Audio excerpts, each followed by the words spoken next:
to the Athletes in Motion podcast, From Race to Recovery, with your hosts, Tom Riegel and Kenny Bailey.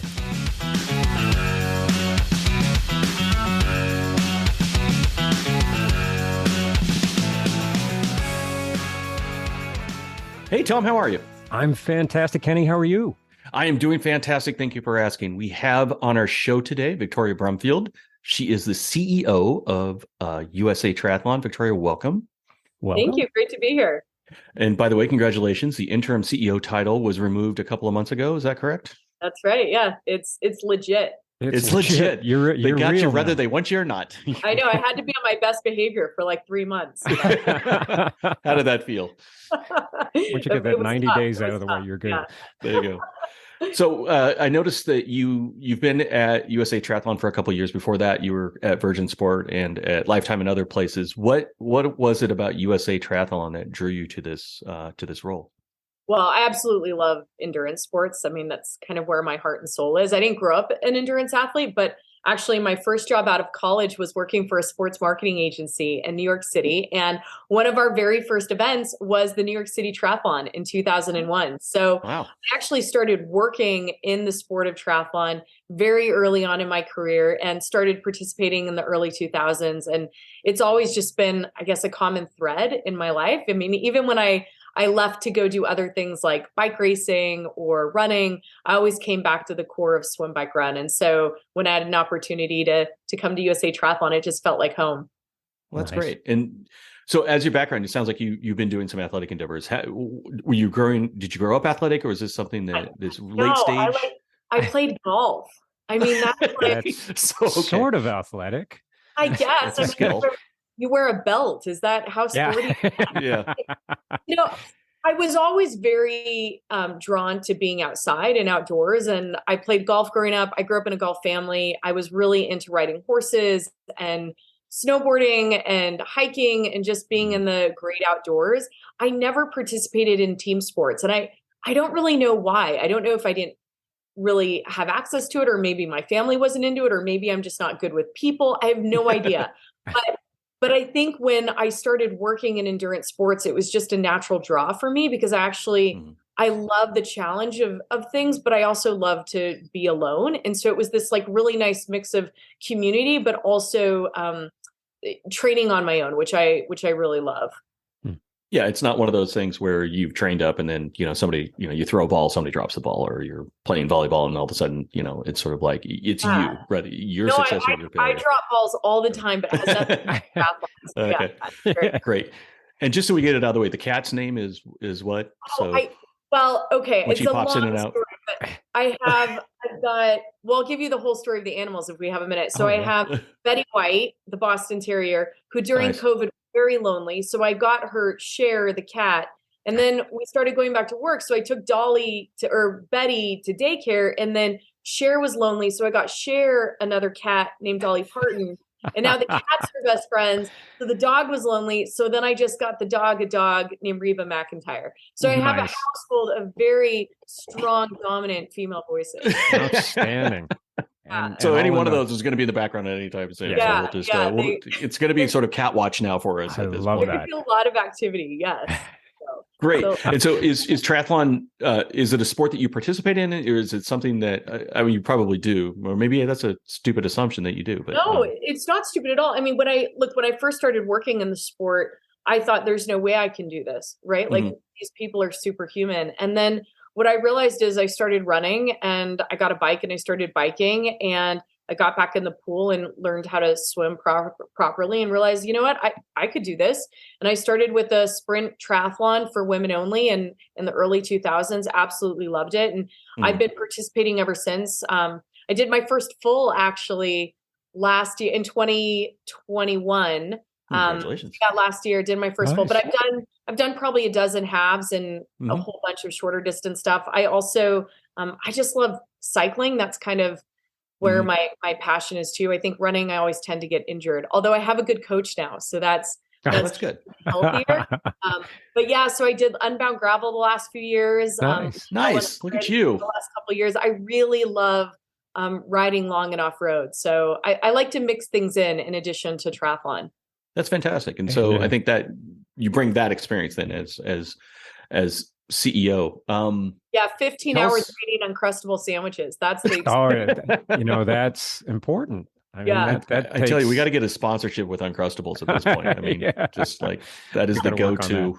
The go-to. It's like me tackling soccer moms for the last box of Uncrustables. Exactly. Oh, that would be perfect. Like, you don't understand. I love that. So tell us a little about USA Triathlon. I know, and I'm going to plead ignorance here. I write the form out every year. I spend the money on USA Triathlon, and then I go race, and hopefully nothing falls off the wagon. Right? What? Give us sort of the elevator pitch, the corporate deck, the 1 minute pitch about. Before I do that, I'll say that you're an amazing athlete because you coach with a USA Triathlon certified coach. So you're coaching with the best. And I think that people don't, and actually I was one of them, right, who didn't really realize what USA Triathlon did, but we exist to grow and support the triathlon and multi-sport community. That's our whole purpose for being. And so we oversee a few things. One is the Olympic and Paralympic pipeline. So making sure that we have the world's best athletes competing at the highest levels, at the Olympic and Paralympic level. And then in addition to that, it's our responsibility to make sure that we're serving and supporting the entire endurance sport ecosystem. So just based on this conversation right now, what that looks like is making sure that we are providing the highest level of education and mentorship for the coaches that are out there, so that not only are they progressing and tapping into what's possible for them in their professional careers, but making sure that we have really strong, consistent, safe events for athletes to participate in. So as a coached athlete, you have a place to go, something to train for, something to look forward to, and then the whole community around it of clubs and support systems to make sure that we have a really strong ecosystem of racing. Because the reality is, triathlon shouldn't just be a one and done. It should be part of who we are, right? Like that's the beauty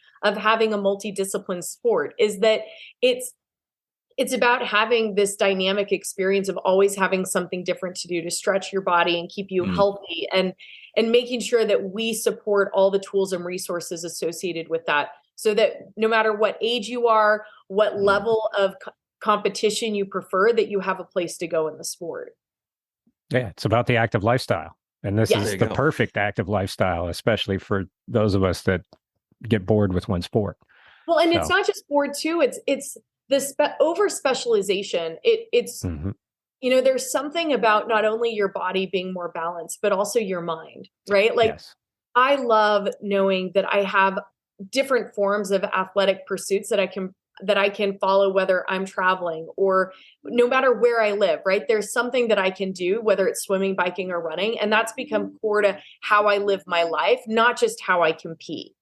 Yep. Yeah. And so one of the interesting challenges of triathlon, right, is when you look at other sports, for some reason, it seems like triathlon turned into sort of an event sport rather than a lifestyle, right?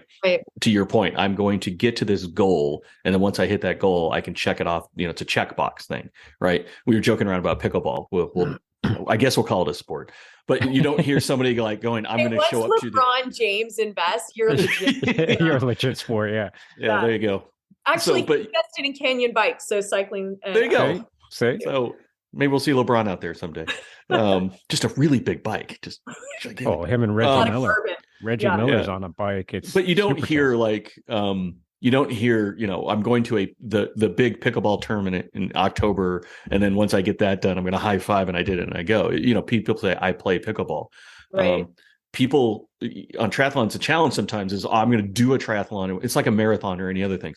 How do you try to get past that sort of event driven idea of a one and done versus sort of the lifestyle? What kind of education do we, I say we, because I feel like we're all sort of part of the cult now. How do we get that transition to occur? Yeah, I mean, honestly, I'd be really curious to see, especially hear from you, Tom, about what your perspective is as a long distance athlete. And I'll start by saying, I personally think that one of the challenges is that the perception of the sport has evolved into one where people feel and think that they can only be a triathlete if they do some huge, iconic, long distant event. And the reality is that while we all have the potential to do that, much more so than we believe we do, it is a very difficult thing to fit into your life as a continuous thing that you just do all the time, right? Because it takes up time and resources. And if you have a family or a big job or other interests, it's hard to have all these things living together. And so I think helping shift the mindset and the narrative that it's not just about these long distance races. It's not just about Ironman. It's actually, when I got into the sport, and maybe it was similar for you, it was all about short course racing, right? Like I traveled around the country doing St. Anthony's and LA and Chicago and Philly and New York and like all these races that were these incredibly iconic races, but they were short enough that you would go compete in them like you would a 5K or a 10K or maybe a half marathon, where it's something to train for, but you could train for it. Like I used to train taking spin classes, in New York, or like going for a jog, 5K a couple times a week. It wasn't this crazy epic experience that my whole world evolved around. And I think helping shift the narrative that the majority of triathlons out there, and I'll say multi-sport, because they don't even all have to be swim, bike, run. But the majority of multi-sport events out there are not these crazy epic distances that take over your life. There's something that can become part of just the way that you live. And you don't have to race all the time. But if you want something that makes it sticky and gives you something to aspire to, you can. And you can do it in a way that it's not like this epic build and epic decline. Exactly. It's just part of how you live your life. Yeah. And that's something that I try to impart on any athletes that I talk to, is that it's like short course is a whole world that's amazing. And that's what makes it a lifestyle. Trying to do long course racing takes up, like you said, so much time. I do it, and it seems like I have to promote it as a coach to get other athletes, because they only seem to care about the crazy long distance stuff. But I actually enjoy doing short course racing. I started off that way I was doing 4 or 5 races a year. I was in LA. I was doing it all around the LA area. And that's what was fun. I mean, that's what makes it's actually doable at that point and enjoyable. And then for me, challenging myself was that piece where I wanted to just push a little bit further or try this or see where the edge was. And that's just kind of a thing I do on the side. But it shouldn't take your life over so that you're not. I talk to too many athletes that, they're trying to figure out how they deal with their spouses and their family and how they go through. I had a young athlete last year, his first Ironman distance race. And, so we went through and we built up his pattern to go through. And I said, okay, these are the couple weekends that you need to, take pictures and have pictures of your family and let them know that there's a picture of you and you're not going to see them these particular times. It's that the rest of the time you need to spend time with your family. Here are the down weeks. Here's where you need to make sure that you're spending extra effort because of this extra distance that you're going. And when you get back to your short course racing, then have fun. Like bring everyone in, go on rides with your spouse, go on rides with your kids and, other friends, and you can make it fun and you can do more of it. And I think that's where we're getting a little bit of that stigma, is everyone thinks that triathlon is an Ironman.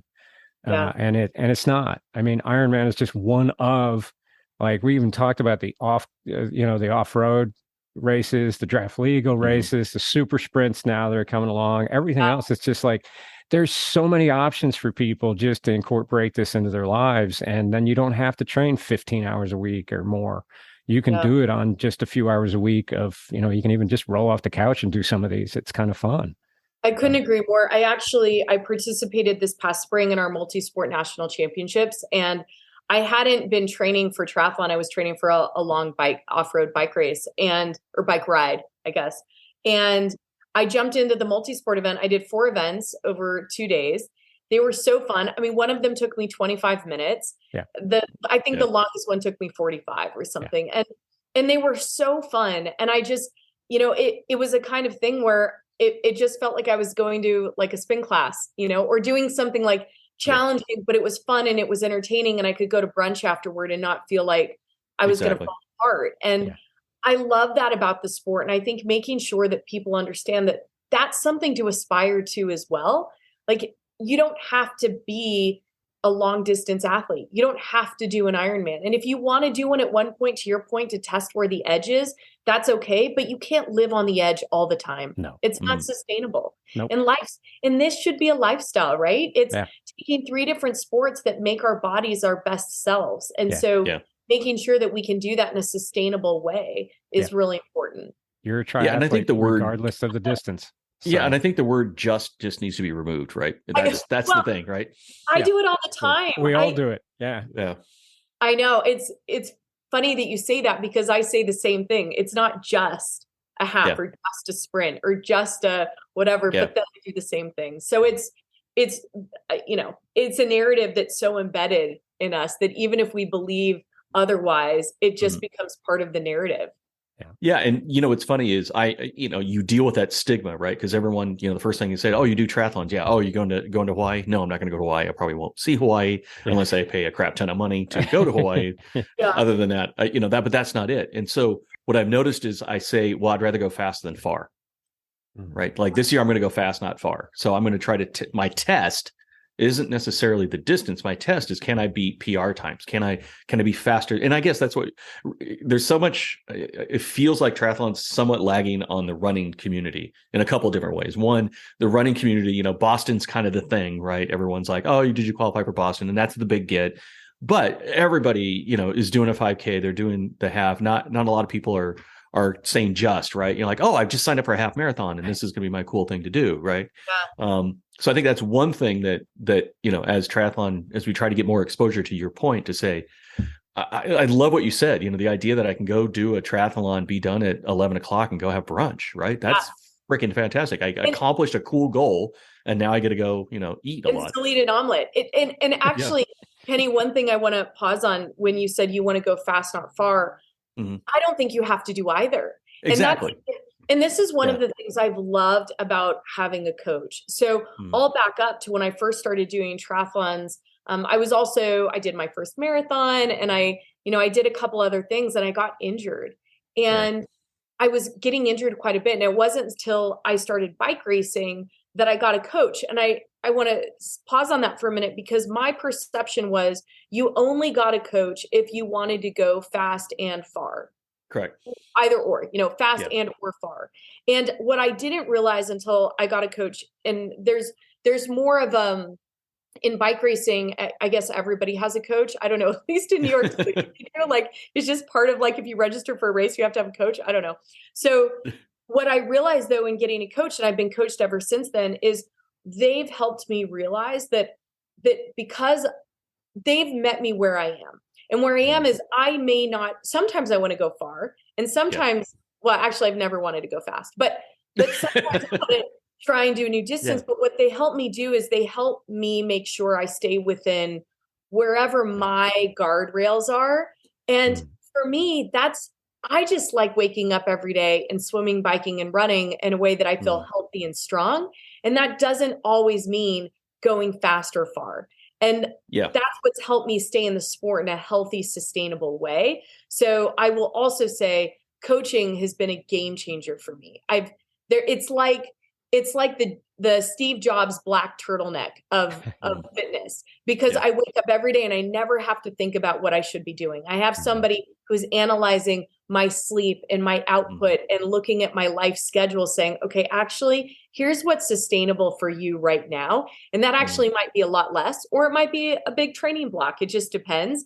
So I think it can be all the things, fast, far, or just continuous. Yeah. And my point was that I that was my excuse on doing the short one. Like I had to feel like I came up with an excuse, right? Oh, you're doing the smaller ones. Well, yeah, because I'm going fast. And everyone's like, oh, okay, well, that's good. At least that's worthy, right? Where it could be like, how about just go have fun? And I think you hit on a really good point, which is if I were to go to a workout and I want to start a workout program, I hire a personal trainer to help me figure out kind of form and motion so I don't injure myself. So to your point, coaches aren't required just because you got a big epic thing. It's just, how do I move correctly? How do I make sure I can have fun and not get injured and be able to continue to do those cool things I want to do in a way that I don't get in my own way and injure myself. Right. So, yeah. Having the right coach to add a little bit to that, it allows you, like I always say, the body doesn't know the difference between the training stress and the life stress. With the right coach helps you navigate the stress in general, your life stress and your training stress, and adjusts it so that you can continue on in a healthy manner. My coach tells me more of what not to do than what to do. Yeah, exactly.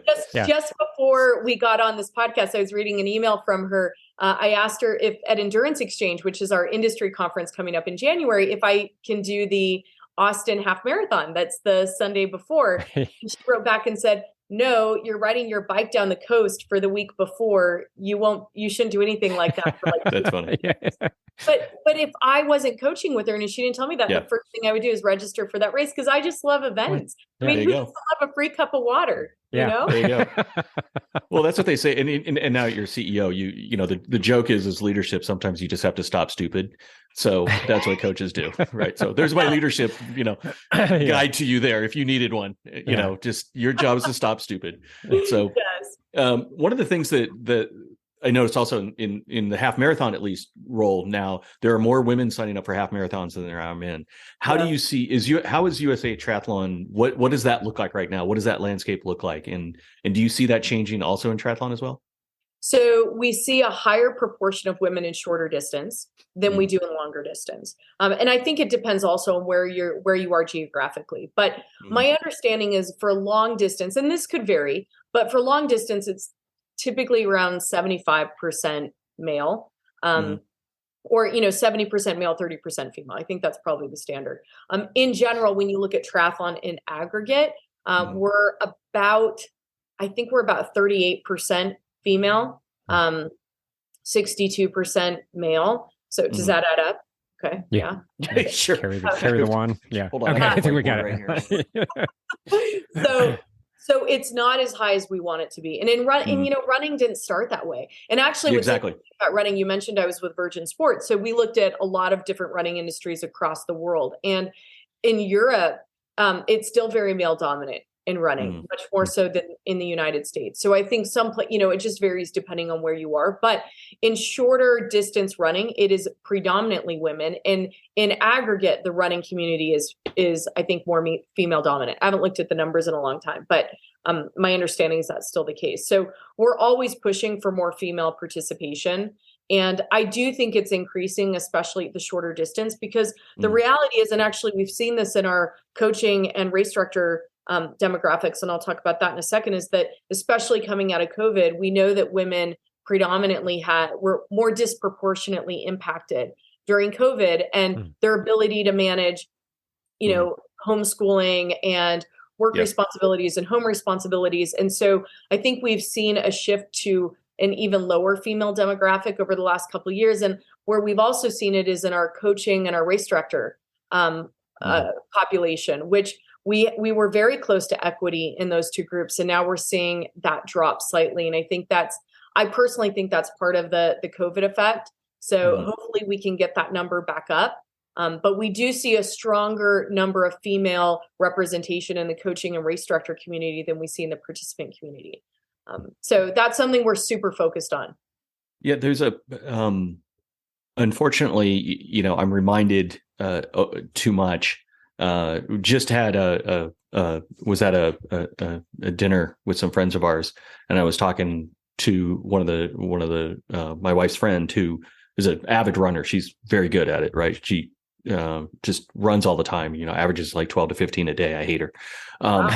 Yeah, she's just really good. I mean, this is what she does. That's just she lives. Unfortunately, she's carrying no fewer than 3 products in order to keep her safe.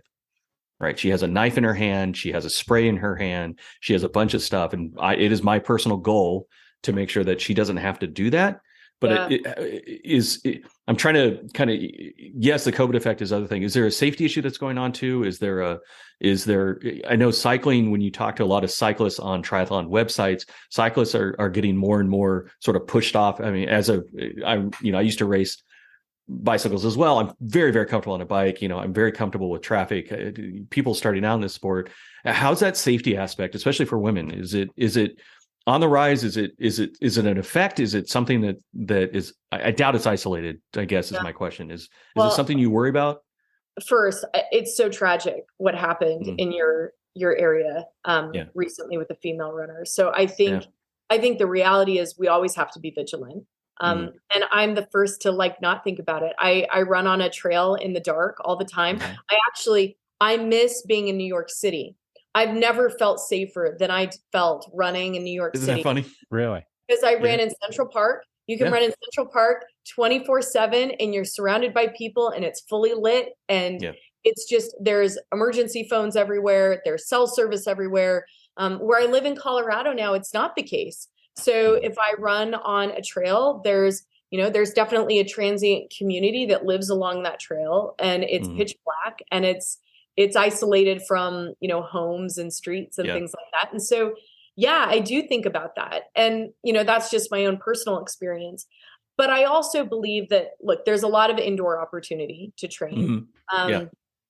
I think the reality is that I love the sport so much and I love movement so much, and it's my therapy that I'm going to do it no matter what. But I'm going to take precaution. Going back to your comment about the road, I've loved getting off road. Buying a mountain bike and a gravel bike were the two best investments I've made since I moved to Colorado. And it has not negatively impacted my road triathlon. It's improved it. And so I spend a lot of time now doing off-road riding because I feel safer from traffic. It's more mentally stimulating. So even if you're not comfortable on a mountain bike, which I know a lot of triathletes aren't, first of all, you can ride a mountain bike on the road. Like, it's just all it is pedaling. In fact, it's better fitness, right? Because it's a little bit. There you go. But I ride my gravel bike or my mountain bike all the time on dirt trails and dirt roads. And what I find is that it's more mentally stimulating because there's nuance to the road. You're safer because you're less close to cars. Typically these dirt roads don't have high traffic, and you tend to get out into nature in a way that you wouldn't as much on a paved road. So I've absolutely loved that. And what I found is there's amazing dirt roads all across the country that I never realized were there before. And so I do think that for the most part, there tends to be access to roads that are less trafficked once you get wider tires. And all the bikes now are allowing for wider clearance, wider tires. It's been a wonderful change for me, and I love it. I think getting out on the trails, running and cycling allows you have to focus on your footstep, right? You have to focus on bike handling skills. Triathletes are notorious for not having bike handling skills, especially if they train too much indoors and then they get outside. It's just like, it's the running joke, I think, in the cycling community for sure, that it's just like, oh, here comes a triathlete. Everyone run, get out of the way. Here they come, type of thing. So I think getting people out off road for not only for safety, but it actually, it makes them better athletes without having to put in too much effort. Yeah, like you just naturally learn to handle the bike a little bit better, and you do it in a more relaxed way because you're more comfortable. You're on white. It's like driving a truck versus, a sports car. You just naturally learn to navigate loose ground or uneven terrain better. And it absolutely translates when you're on skinny tires on the road. Yep. For sure. Are you seeing a rise? And I know we've talked to some folks that put on triathlon events. Are you seeing a rise in sort of that off-road, do the lake swim instead of doing a road race, do gravel? Is that something you see growing faster? So I think there have always been off-road triathlons. Obviously, we've heard of Xterra. There have been off-road triathlons on dirt roads that could be seen as gravel. I think triathlons branding themselves as off-road or gravel triathlons, I believe, is on the rise, and we're trying to amplify those. We created a gravel series, which is essentially an opportunity for us to promote and market those so that people understand that they're out there and available and accessible.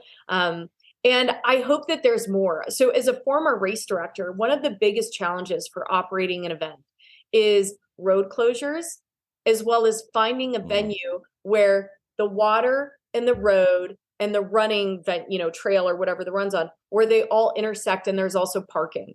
Like, that's the hardest thing to find. And a bathroom. Don't forget the bathroom.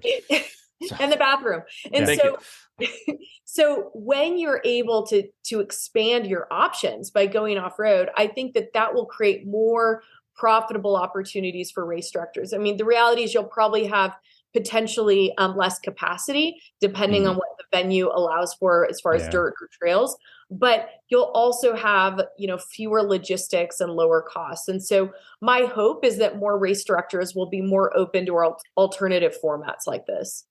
Nice. Yeah, and I think it's fantastic. I mean, I would love to see that as well. I mean, I used to race cyclocross, and it Oh my was God. I know. I used to race cross too. I love it. I would loved it, right? So in the winter, you just, you're 180 beats and, 1 mile loops, 45 minutes. It's just sheer, ass on fire, excuse my French kind of stuff. But it was fun. I had this vision, which nobody else shares, but what if every bike race at USA Cycling, these are draft legal races, what if they also have a run portion after? Or with cyclocross, like how fun to do a cyclocross division, which by the way, it's a closed course. It's usually like in a school or like, a random field with like caution tape. It's like nothing. How easy would it be to then also have a run portion after? I think it would be so easy, like cross duathlon. I'd love to do that. Yeah. Right. Yeah. And we created an off-road duathlon nationals as well as a gravel nationals this past year. And so we're excited to hopefully see those grow. But yeah, if we could add it into sign me up, man. That'd be great. I know. Me too. I thought that'd be great to have a section where you do one loop on a bike and then you get off and you do one loop on a run and then you're back on the bike and you loop and then you loop back. Yeah. And you just do that for 6 hours. It'd be awesome. Or like a Madison where you do one lap on a bike and then a partner who does the run. Exactly. Oh, that'd be perfect, right? Yeah, and the cyclocross we were doing was at night too, so it was in October. Underneath, they had a generator. It was funny because the race director would be like, "Okay, if the generator, goes off, then all the lights go off. Everyone just stop." And I'm like, "You're telling a bunch of people that are racing just to stop? Just to stop? Oh, okay." Like the cyclocross version of musical chairs. I love it. Yeah. Wherever you sure enough, it goes off, and then everyone's like, "Well, what do I do?" It's like, well, "I'm not stopping. You stop. That's how you finish." Exactly. Yeah. The tree's gonna make me stop, and that's about it. So. Yeah, I think it'd be a ton of fun. I mean, sign me up. I think it'd be great. You do. Well, nobody's agreed to do it yet, but I would. We gotta work on that. Well, we got 2 people that are willing to do it right now. So you got an N of 2 right now. So I think you got it. You got to start with someplace. We need to find a location. Let's find a location. I feel like every cyclocross location is a location. That's all you need. Yeah. Exactly. The caution tape is already up. Like, what else do you need? Exactly. It's perfect. You got the people there. Yeah. Just put a table there with some Gatorade, call it a day. So looking back on 2022, what are the biggest accomplishments now that you saw through 2022? What are those things that you guys are pretty proud that you got done?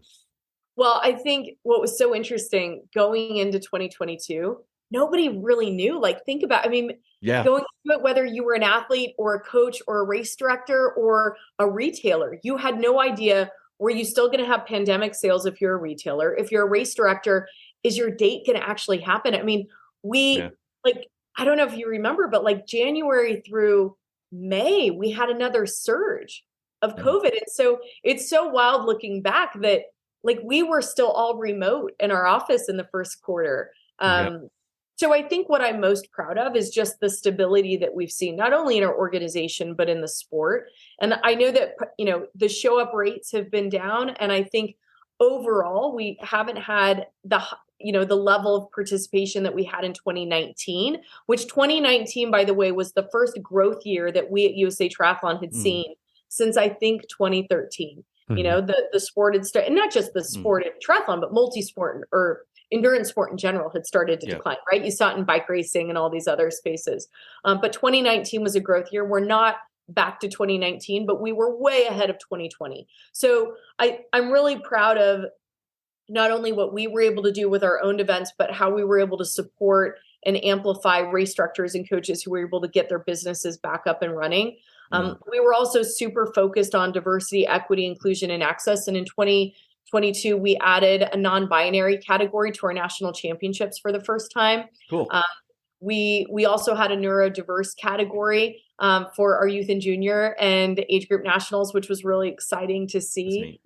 So, look, the reality is we're focused on onward and upward, growing the sport, trying to increase the diversity in the sport so that, it more broadly represents the population of the United States and helping race directors get up and running. I think that's at the core of it. And I know what you were saying, Kenny, like we don't want to just be like just a race sport, but the reality is we all know that things are stickier when you have something to aspire to. Oh, absolutely. On the calendar. Yeah. And so that's really important. And it's the the heart of the sport.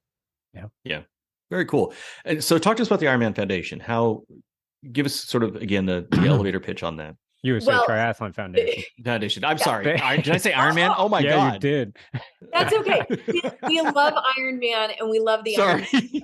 So sorry. Wrong Okay, edit, cut. All right, move on. No. No, Oh, kidding. well, first, I will be first to say we love what Ironman does for the sport, and we love their Yeah. foundation. So, what our foundation does is it's the charitable giving arm of USA Triathlon, and they focus on 3 distinct pillars of making sure we're supporting our aspiring high performance athletes, which is across both elite triathlon, elite Olympic, as well as elite paratriathlon.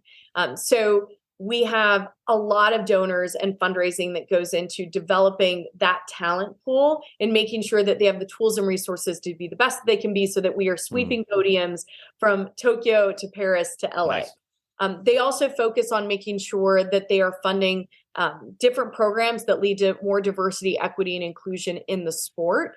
And so, again, going back to broadening what our sport actually looks like, not only in female representation, but also ethnic and racial representation as well, and social economic. So the last thing that they focus on supporting is youth. And the reality is, we talked about women being, disproportionately impacted during COVID. Well, youth racing and youth participation plummeted to all-time lows. And we need to make sure that we have a really strong youth base in the sport, not just racing, but in making sure that socially kids are socializing and connecting to the sport beyond races, but through clubs and community, and not just at the youngest ages, but also through high school and collegiate. We do have the NCAA women's program, which has become now that we've hit 40 universities, qualifies us for championship level NCAA sport, or to apply to become a championship level sport. But we also need a really strong club program so that young men and young women can participate across the country outside of that elite NCAA level. And by the way, collegiate club is highly competitive as well. So, oh yeah, absolutely. Yeah. So making sure that we have a really strong ecosystem for young people in the sport. How do we get the high school level going on to that? Is that would to me would seem like the next step, right? So we've got the collegiate level kind of moving along in a good spot. How do we need to feed that? Exactly. And is it clubs, or can we do high schools? What's harder? What's easier? Well, it's all hard, I'll say. Yeah. And actually, let me start with the NCAA program. So the 40 NCAA women's programs, which is incredible, about 50% of those athletes are international. And that's because we don't have the pipeline. So not only do we need to have the strong NCAA women's pipeline coming up, young American women, but we also need to have a really big club program so that we have universities and colleges that have programs across the country for young men and young women or non-binary athletes. And we need a pipeline. Where are those athletes going to come from, which is why high school is so important. So high school is complicated because it's very difficult, if not impossible, to get a high school to start a new sports program. My understanding is it's a little more probable in private schools, but in public schools, extremely challenging. Now, what is possible is to replicate what NICA has done. I don't know if you're familiar with NICA, but it's an interscholastic mountain bike program that was a grassroots program. They're high school programs. Some are connected to schools, but mostly what it is are community-based clubs that tap into high schools. And they're run by parents who are coaches, and they have, I think it's over 3,000 clubs across the country and 30,000 young people all competing around the sport. And some of it's participatory and some of it's highly competitive. And so what we're focused on is trying to figure out, how do we replicate that type of model so that we can get coaches. I mean, Tom, you're the great example of somebody who could go out and just start a club that targets high school age kids. One of our biggest challenges with high school is having succession planning, because what happens is you have a lot of really passionate parents who start a club or a program because they've got a kid that they want in the sport, or the kid wants in the sport. So the parent's like, yeah, whatever, I'll figure it out. And then the kid moves on. Yeah. Or, ages up or ages out or whatever it is. And the whole thing falls apart. So we need a stronger system around it. And that's what we're trying to figure out. And we're super focused on going into the new year. Yeah. I just found out the local high school, the Franklin High School, has a mountain bike team in the NICA format. And I was just I was blown away. I was like, I would have loved for that as a kid in high school to have a mountain. It would have been amazing. I had no idea, and I was learning more and more about that. So it's So what is the barrier, I guess? I mean, you talked about, like a kid, parent wants them to do it. Is it a price barrier? Is it a perception barrier? Is it a just get attention because there's so many things out there? I mean, is it a availability of resources? It's a What great seems to be that barrier? So there's a lot of talk in our sport around limitation around resources, because it's true. You need a bike and you need access to a pool, but look at what NICA's doing. Every one of those kids has a bike, and the reality is you don't have to have a fancy bike, right? You just need something with wheels on it. And here's what I'm curious about is, if we focus time, energy, and resources, maybe it's grant money from the foundation, and maybe it's just dedicated people spending their time figuring out how do we start to cultivate these communities. Can we replicate that? And that's what we're focused on this year. So Tim Yount, who some of you probably know, that are listening, he's an icon in the sport. So Tim's worked for USA Triathlon for more than 30 years. He's held every role that exists in our organization. And he's single-handedly built this NCAA women's program. And there is nobody that understands scholastic sports better than he, even beyond triathlon. He's just passionate about scholastic sports. And so he's transitioning his entire role just to focus on how do we figure this out and build it moving into 2023. And I'll be the first to admit, we have never had dedicated resources. We've certified and provide insurance for, and we've probably had some ad hoc programs or support throughout the years. I'm sure we've done different things, but I don't think we've had consistent, robust infrastructure in place. And that's what we're focused on trying to figure out how to build moving forward. Yeah, and I think you hit it on the head. I mean, having that consistency, to your point, of someone in that community or someone running that club that's going to be there no matter what. We have this local running group around here, and the guy named Seth is the guy that runs it, and he's out there every Tuesday, and he'll take a picture of himself by himself in the rain and the cold, like, hey, I'm the only one that showed up, but he showed up. Yeah. And so he's going to be there. That's going to be there. I think to your point, if you want to join something and you want to put 2 to 3 years into it, but the coach or the infrastructure is gone because Leslie graduated and now she's off to college and her dad doesn't want to do it anymore. It's just no more, that can't be a sustainable process. But I think that's, to me, the perception's always been, the difficult perception with triathlon is it's old and it's expensive, right? Generally, older people in a demographic will do it because they can afford to do it, because it's an expensive sport to do. And everybody loves toys. I know I love new toys. I just got a new Garmin watch and I'm like showing it off. My wife's like, great, you got a watch. I'm like, no, but did you look at it? She's like, yeah, it's awesome, right? And I'm like, yeah, but look, it does this. She's like, again, cool. So I think that's part of the barrier, right? Is to break that sort of, it's an expensive older sport that anybody can get into it. It doesn't matter what you have, just as long as you're moving, right? I mean, is that kind of part of the challenge as well? Is just this automatic sort of, I think so. And, looking at the high school side, that's something we've been talking about. Can we put limitations on equipment so that it's not about, I'll jump and not change topics, but jump for a second too. I remember when I was producing a triathlon in Hawaii, and it was in the early 2000s, and we put on a kids race. And I just remember these little kids, I don't know how old they were. Maybe they were like 10 or something, on little mini Cervelos. Nice. It blew my mind. Who's spending that kind of money on their kids' bikes? And how fair is that to the other kid with streamers on their little bike that just got its training wheels off? And I think the reality is that with equipment, it's really hard to normalize, the fairness across the board. But I do think having limitations on equipment can be important, and just making sure that we have some level of fairness. But I think also the reality is, when I got into the sport, I didn't have a tri bike. I didn't have a Garmin watch. I didn't have any of that. I didn't have a power meter. And what's interesting is, even now, I don't even look at my power meter numbers anymore. I've gotten back to I just want to, I have the numbers because my coach uses them to see if, I'm totally falling apart, but it's about having fun. And I think it just comes back to our responsibility to make sure, what are the messages that we're amplifying and communicating?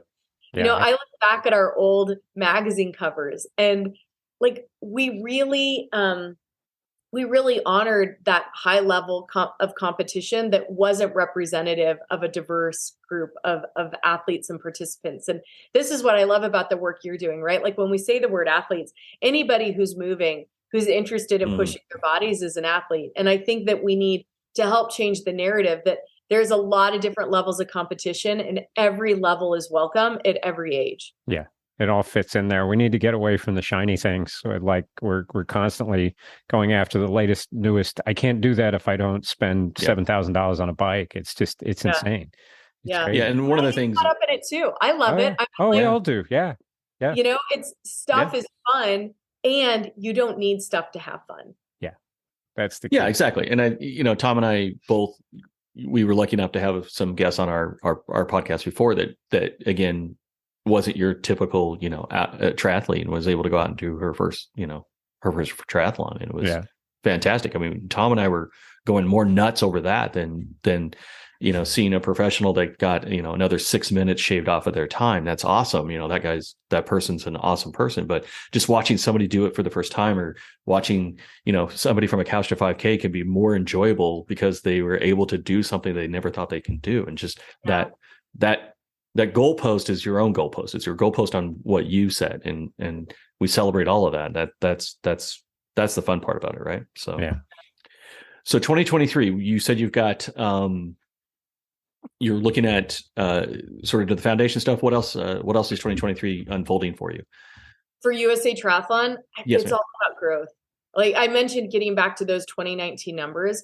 For us, it's about making sure it's a few things. It's making sure that we are providing and communicating the highest level of value to all of our constituents. And our constituents are very different. Like we serve coaches, we serve race directors, we serve elite athletes, and we serve everyday athletes. So we have this diverse group of people, and value and service to each of them looks very different. So making sure that we're really focusing on serving them in unique ways that really resonates in meaningful ways with them, so that every person who shows up to a race understands the value of participating in a sanctioned race. It's fair, it's safe, it's it has high operational standards, and then making sure that race directors understand that we're going to do whatever we can to help them promote and grow their races.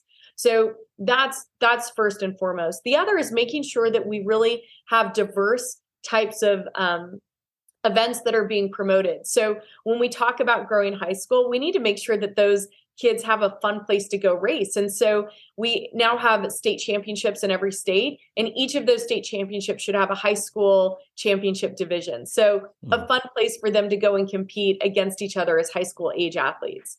Same with clubs, making sure that clubs can go compete as clubs to see, because it's fun. And then not just locally, but also nationally. So that's been something that we're really focused on too, is giving different levels of competition. And then also promoting those shorter course races that we talked about. So even if you are a long course athlete, make your training fun.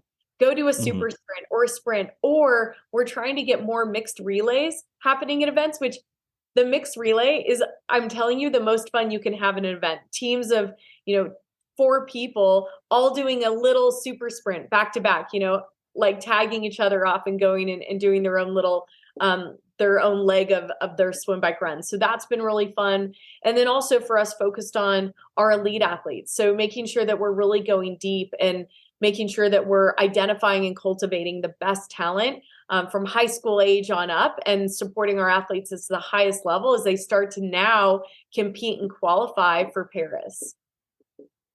But other than that, not a whole lot going on. Nothing else going on. That's January. So I got to, I'm like, ooh, I need an Uncrustable after all that. I know, it's a lot. And then personally, I'm just excited to be racing again. Yeah. I've got a bunch of races on the calendar, and I think what you were saying earlier, Tom, about life stress and work stress is also seen as physical stress. So we'll see how much I actually accomplish. But I've got, there you go. Well, you've got a good coach, so your coach will guide you through those stress levels, and still get you to your races prepared. Yep, I hope so. So for 2023 for you, then, what's do you have certain races circled on the calendar? Do you have? I do. I'm doing a half distance race in April. I'm Nice. going to do a bunch of our races at multi-sport nationals, hopefully those super sprint and draft legal sprint and Nice. duathlon races, which will be fun. Which, by the way, draft legal is super theoretical for me because I'm so slow in the swim that I never have it. So you're not going to make the first group on the bike? Exactly. Maybe the second group? The fact that I could draft, is like Yeah. and then I think I'm gonna, it's a lottery, so we'll see, but doing Unbound Gravel, Nice. Leadville 100. I'm Nice. doing a 3-day Breck Epic mountain bike race, which will be Nice. fun. And then I've got a full distance Ironman on the calendar for the fall. So Wow. Outstanding. we'll see. Yeah, We'll I see. got to add to my calendar. You got some training to do. Well, you know what though? I'll just say it, like, I don't treat any of them like races. It's just my training calendar. It's a long training day. Yeah, that's how I think about it. Yeah. And so I love to be around people for events, and I love to, be at events and the expo, and I just love the whole experience of it. So for me, that's part of what motivates me to keep moving every day. Nice. Yeah, and your enthusiasm for it it jumps off of the camera. Yeah. It's really kind of neat to see. Anything I can do to wear spandex. That's a goal, I guess. Yeah. So, I actually am going to try pickleball this year. I thought I would, cross over to the other side and see what it's like. So, hey, it's actually super fun. We did a USA Triathlon pickleball tournament. Oh, there you go. Nice. Yeah, it was really fun. I was terrible. I did not progress in the bracket at all. But it was really fun. It's nice. It's nice to be able to have fun and do something that doesn't require, dripping in sweat. Oh yeah. Got it. And did you still wear the spandex though? I think that's the important thing. Oh yeah. I mean, that's probably why they didn't progress me in the brackets.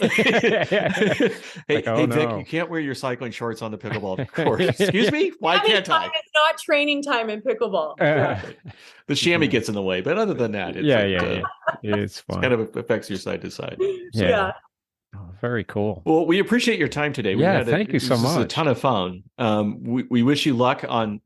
It sounds like the USA Triathlon's in a great hands with an enthusiastic CEO. It's fun when you have a passion for it and you're leading a team. That makes the staff want to do some really cool stuff. So congratulations on that. Thank you. And honestly, thank you so much for both of you. The more positive voices we can have out there in the sport, showing how accessible and attainable the sport is, and how, everyone's capable of doing this, and they're capable of doing it in a way that it's part of our life and who we are, as long as you take care of yourself and give yourself space for, downtime and your family or whatever else is going on in your life. There's room for that in triathlon. Yeah. So I appreciate everything that you do, and thank you for having me on. Oh, sure, absolutely. Yeah, thank you so much. Thanks everyone for listening, and all your comments and feedback. Please keep up giving us thumbs up, 5 stars, whatever it takes. It helps the algorithms find us, helps everyone kind of get out there. So we appreciate all your time, Vic and Kenny. Thank you so much. And for everyone, we'll catch you on the next one.